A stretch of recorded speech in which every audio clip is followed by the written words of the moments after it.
Hello, everyone. Thank you so much for joining the Writing Center for our presentation this evening. Our topic is common grammar mistakes and editing for grammar. All right, so our first struggle point we're going to talk about for today are apostrophes. A lot of students make mistakes with grammar in terms of apostrophes, whether they're doing contractions or possession. So I'm going to go over both of those categories, tell you kind of the basics of how to do them, and then you're going to see highlighted in blue particular struggle points that students deal with when using apostrophes. So we'll begin with the next slide of apostrophes for contractions. So contractions are used to shorten and combine two words using the apostrophe. Typically, scholarly articles and academic essays and academic presentations like this should not contain contractions. Common contractions you probably know of are you are, which is your, or it is, which people write as its. We are, were, should have, should've, and do not, and don't. A lot of times in academic writing, I do catch students putting the shouldn't or should've. That's something that's very easy to do because you're just typing away and you're very, you're just doing it out of like what's coming out of your head. It's important to go back and check for those things because should not is much more professional than should it, and same with cannot versus can't. So that's just a good tip to realize whenever you're writing a scholarly article, but of course when you're texting friends or whatever, that's not anything you have to worry about. We're going to move on next to apostrophes for possession, and you will see a bit of a similarity between some of these, and I will explain the key differences for words like its and yours, which will help a lot because this happens quite often. So apostrophes for possession are typically expressed by an apostrophe s, as we all know, attached to a singular object and an s apostrophe for plural objects. And I've given you a couple examples. So Dr. Murphy's apostrophe s candle is a singular object, or in this case, it is a person who has a candle. So next we have a plural example of the dogs. So there's more than one dog's this lunch, which is s apostrophe. And then finally, which is a struggle point, the people's power. And the reason some people make this mistake is they'll put an s apostrophe instead of an apostrophe s because they don't realize that technically this word, it's already plural. So you don't need to add the s apostrophe when it makes sense. You would do that in the case like the dogs where it ends with an s and you wouldn't add an s then an apostrophe s. Next, we're going to talk about collective possession, which is typically expressed with just one apostrophe. That's something I see students struggle with all the time, and I think a good way to think of it is it's Jack and Jill's well. It's not Jack's well and Jill's well. Together, collectively, there's just one apostrophe that they share because they both share this thing that they are possessing. Next, possessive pronouns do not feature apostrophes, and this is a big struggle point. But a good way of thinking about this is beginning with the singular personal version, which is mine. When something is mine, you wouldn't say that's mine's apostrophe s, right? It's just mine. The same goes for yours. That's yours. And that bookshelf is theirs. And that bowl of food is its. There's no apostrophe because it's possessive. If there was an apostrophe for its, it would be a contraction, which is it is. So just think of, when it's possessive, like that belongs to it, it's the same way it belongs to me, which is mine. So there's no apostrophe. And then finally, for apostrophes for possession, numbers and abbreviations used as nouns do not need apostrophes. For example, we can talk about the ACTs, the SATs, the 1700s. That's something we see all the time. Students and professionals putting an apostrophe after the 1800s or some time period that is used as a noun. So just think about that. Numbers and nouns, no apostrophe. All right, so that'll move us right on to our next struggle topic, which is commas. The dreaded thing that we either misuse, don't use at all, get confused about where it should be in the middle of a sentence or the beginning or the end. Commas are difficult to pin down sometimes because there's so many rules, but typically your biggest ones that you'll run into are using commas for introductory material, using commas for lists, and joining two independent clauses. So I'm first going to talk about the introductory material on the next slide. In this case, we use commas after an introductory phrase, clause, or term. As an example, when he walked in, comma, it was like the entire room began to sparkle. That when he walked in could technically be cut from the sentence, and then it was like the entire room began to sparkle would be its own clause. It would be fine. Well, because of that element at the beginning, that's considered an introductory material. So you could say something like, under the creepy dark house, comma, and then the rest of your sentence. Now, a note about this is a comma is not needed for a compound subject. And an example of this would be elderly American bodybuilder Nikolai Medina beamed at the crowd. So there's no commas between, bodybuilder and his name, or between elderly American and his name. These are part of his compound subject introducing this person. Also, a pro tip, whenever you're worried about where to put a comma for an introductory part of your sentence, I always recommend reading it out loud. Note where that pause happens in your phrase and see if you can determine where that comma goes, because a comma is the written version of a pause, essentially. All right, on to the next comma topic.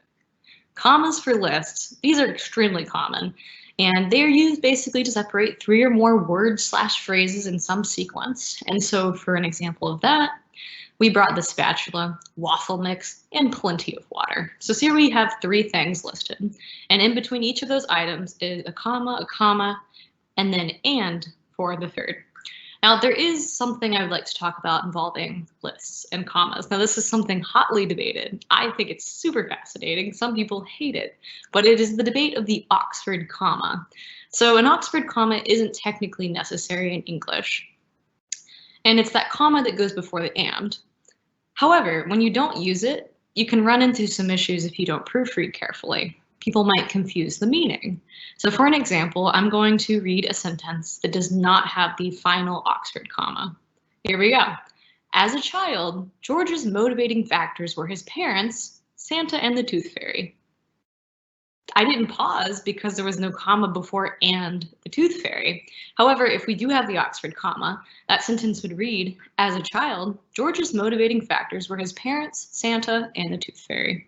So just something to keep in mind if you're ever wondering, should I put that comma there?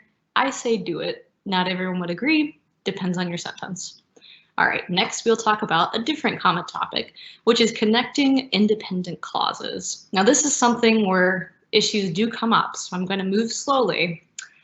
So we can use commas to connect 2 independent clauses, joined by a conjunction, which would be and, but, so some sort of conjunction. An example of a traditional version of this would be Huda watched the artist closely, comma, and she concentrated on copying the lines with exactness. If we removed the subject from the second independent clause, which is that part where it says she concentrated, this would allow the author to omit this comma. So if we did that, we could say Huda watched the artist closely and concentrated on copying the lines with exactness. In this case, no comma is needed because this concentrated on copying the lines with exactness is not an independent clause. It can't stand on its own. It's not its own sentence. Therefore, that comma is not necessary. However, some students will put it anyway and they'll omit the conjunction. So this is what we call a comma splice. And this is something that happens all the time. So to define it, a comma splice occurs when you join 2 independent clauses with a comma and no conjunction. And some people might call this a run-on sentence. It's something that will say a quick thing, comma, and then another thing, and it's not a cohesive sentence. So an example of this would be, Huda watched the artist closely. She concentrated on copying the lines with exactness. There is no period there. There is no and. If there was a period, it would be fine. But in this case, that is a comma splice. So just something to keep in mind. To fix that, you can add a conjunction or, in some cases, a semicolon. We'll get more into that later. Colons and semicolons. Colons and semicolons are often used in lists for connecting appositives and linking independent clauses. I'm going to break it up into 2 sections, and first we're going to talk about colons. So the first typical use for a colon is listing things. Colons can be used to list particular items. However, your colon must be placed at the end of a complete clause, which is something not everyone thinks about. And to know if it's a complete clause, again, ask yourself, can this sentence before the colon stand by itself? If you just had that, would that be a full sentence? If so, you could use a colon. So an example of a correct way of doing this, you could say, the campers requested an odd set of supplies, a spatula, a large can of Crisco, 3 extra thick socks, and over a gallon of hand sanitizer. If you notice the beginning of this, the campers requested an odd set of supplies, that could be its own sentence. So this colon is appropriate. However, if we said something like, the campers requested, colon, all of those supplies, that does not work because the campers requested is not a complete sentence on its own. So in that case, no colon, can't do it. All right, so the next slide, we're going to talk about colons connecting appositives. Colons can also be used to connect appositives, and just so you know, appositives are nouns or phrases that follow other nouns or phrases to add additional information or identity. They're like bonus descriptions. So an example of this is Tony, now that's the guy, now we're going to have the bonus description, the appositive, the self-described billionaire genius loves his daughter. In a situation where you would use a colon, appositives may look like this. I cannot wait to visit my favorite city, Shanghai. Favorite city and Shanghai describe each other. Next, we could say, that year I discovered something new about love. It's, by the way, this is a contraction, not possession. It's another word for resilience. So we're describing love and using an appositive. In that case, the colon completely works. All right, next up, we have semicolons for list. Semicolons are super fun, and they're very helpful when you're listing things that are complex or full of details. So a great example of this is, I have read 3 books by Stephen King. It, featuring an evil clown, semicolon. Misery, featuring a writer's worst nightmare. And Dr. Sleep, featuring an ancient cult of criminals. If you notice, I have commas in there and little bits of description. So semicolons allow you to stay organized in your sentence. So it doesn't look like a run-on and it's easy to comprehend for your reader. Next up, we are going to talk about semicolons for linking independent clauses. Semicolons can also be used between 2 thematically related clauses. And this is kind of the most common use of a semicolon. So a good example of this would be, my cat is aloof toward just about everyone.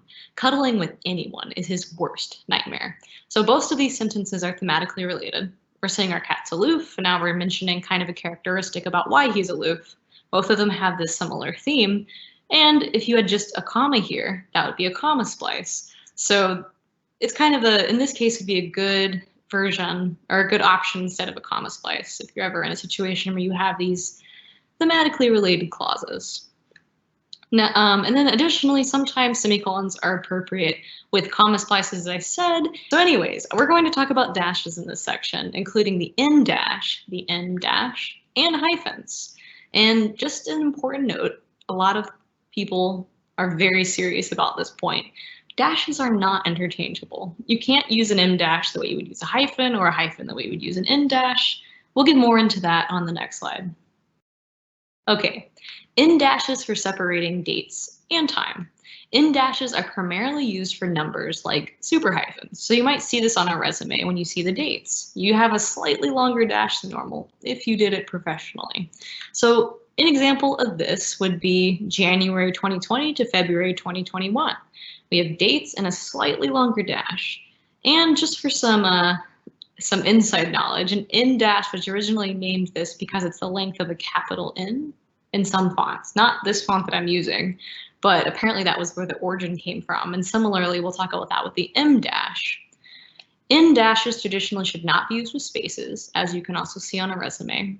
And that also goes for 10 to 11 a.m. or a time. There's no space between those 2 numbers. I also included a quick note on how to do that with your Mac or how to do that with your Windows, if you're curious about doing an in dash without having to go to insert special characters, in dash. So next we're going to continue on to M dashes, which are my favorite.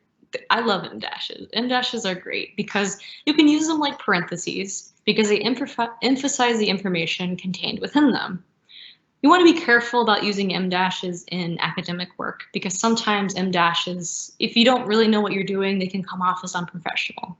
So I would look into how other people have used them before you start doing it if it's something you haven't done before. But according to Grammarly's blog, writers can use these M dashes with or without spaces, but you just have to pick one and stay consistent as you're writing. So an example of using an M dash might look like smiling, M dash, or rather crunching his teeth together furiously behind his upturned lips, M dash. All Might defeated the villain. So in that case, we've got this sort of extra detail in the middle. We could just say smiling, All Might defeated the villain, but for for fun almost and for interesting writing, we're adding this silly detail between that. Like colons, em dashes can also be used to offset more complex appositives. In this case, it would be something like the three of them. Now we're going to describe that. Harry, Ron, and Hermione spent the entire night buried in library books. So em dashes have a similar quick way of getting to them. You can use the Mac options I've included, or you can use the window. You just have one extra button to press, and suddenly you have a much longer em dash that you can use like parentheses. All right. And then next, hyphens. We have a lot to talk about regarding hyphens. Hyphens are punctuation marks that link two or more words to create combined meaning. They appear in compound adjectives very regularly. So an example of this is, he designed a state-of-the-art kitchen. Some phrases like state-of-the-art are always hyphenated, while others are not hyphenated when they're used as a noun. So the best way of doing this is to check your dictionary if you're worried about whether it's hyphenated or not hyphenated, because sometimes when you're using a particular word as an adjective, it is hyphenated. So here, the fuel-efficient moped, fuel-efficient has a hyphen. However, if we say just the moped is fuel-efficient, it doesn't have that. So check your dictionary if you're worried about it. In most cases, the compound adjectives do have hyphens before the thing they're describing. But it's important to check because sometimes state of the art, you don't realize that that's supposed to be one combined term. All right, so moving on from that little idea about adjectives, we're going to talk about hyphens on our next slide. So here they are again, hyphens to link fractions and numbers. So we did talk about dates and times before when we were talking about em dashes. But now we're going to talk about how hyphens can be used to link compound numbers from 21 to 99. Now, it's important to note that typically we use numerals for these. We typically don't spell these out. So we use numerals for numbers 10 to infinity, whereas 1 through 9 you typically spell out in academic writing. However, there are some styles and unique situations where you do need to spell out these numbers. And when you do, you should have a dash between, 21 or 99 in the example. Hyphens are also used when you're writing about fractions when you don't have an a in front of them. So an example of that would be 1-third or 2-fifths, but not a fifth of a cup because there's the a. All right, so next up, we have hyphens to reduce confusion. Now this can be kind of fun. This is fun like an em dash, and you need to be careful when you're doing this as well. So look at examples, but I'll give you a couple. So hyphens can also work to reduce confusion, particularly when creating unique or humorous compound nouns and verbs. We see this a lot in fiction, or if you're writing a personal essay where you want to make your audience laugh. So from then on, here's my example. The disenchanted queen became the resident throne sitter of the kingdom. So resident throne center is an invented word. And for less confusion, I put hyphens between it. And then next, the nerdy technician fact spouted her way through the tournament. And so fact spouted is a compound noun that's unique. And so in that case, it deserves a hyphen. So done with the fun of hyphens. We'll move into editing resources, which are very useful to anyone trying to write academic or professional essays. So our next slide, I put up two of the ones I, of course, recommend, and probably everyone in the Writing Center would definitely recommend Grammarly.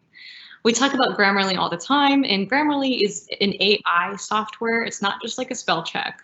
It'll go intelligently reading your work the way a human would and catch things just beyond a misspelling. It'll catch a missing word. It'll catch the incorrect apostrophes. So it's not the same as spell check, and there's a free version of it.